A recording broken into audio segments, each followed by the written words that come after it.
Okay, so after 1 year, nagpalit na po tayo ng kadena. So ito yung kadena natin mga brado. Yun.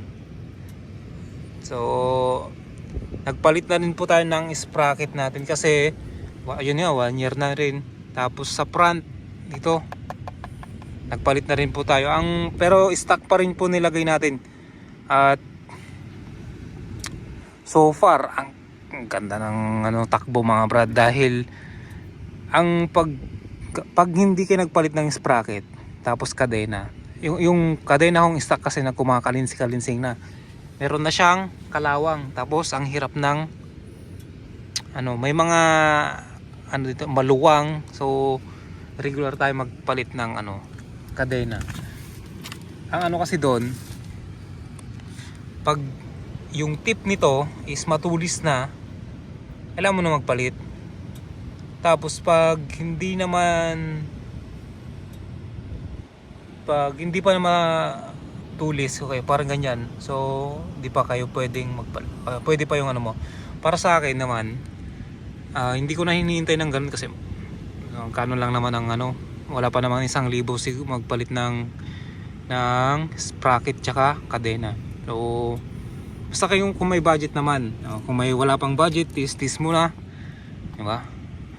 Tapos kung may crack na to sprocket nyo mga brad, then pag nagpalit pala kayo ng kadena, dapat set na yan mga brad, kasama na yung sa ito chain. Ito set na to mga brad. Ang sprocket pala natin na sa Timex, stock pa rin yung nalagay natin, 15/38. So hindi naman tayo nagkakare-kare, lang naman tayo, chill ride lang naman tayo mga brad.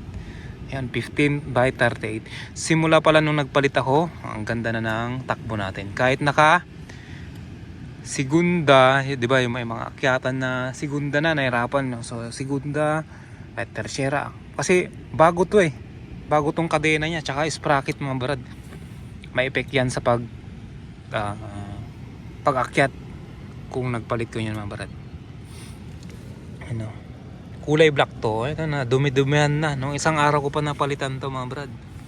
Gumawa lang tayo ng video dahil wala pa tayong rides. Kasama na dito yung pinalitan ko. Nasa manual nyo yan. Ipapakita ko yung sa manual kung paano yung niya. Kailangan binabasa nyo yung manual nyo. Okay, sa manual na binigay ng Honda, makikita nyo dito sa page 41 mga brad. Yan so ito yung sa chain, then sa mga sprocket at sa chain, sa sprocket tsaka sa mga kadena. So pag ganito yung sprocket mo, may tip pa yan so hindi siya matulis sa dulo, normal pa yan, goods pa yan mga brad. Okay, so ito naman pag ang tulis-tulis na mga brad, tsaka hindi na pantay yung mga ngipin niya mga brad. Kasi pag nilapat mo yung kadena mo dyan, tatalon siya mga brad. Tatalon at tatalon yan. So replace na yan. Then syempre ito naman is damage. Kailangan mo nang palitan ito mga brad pag may crack na. So yun yung mga advice ng, kaya magandang basahin yung manual natin. Huwag natin itenga lang. So basahin natin dahil nandito yung mga guides para sa mga motor natin at tumagal yung mga motor natin.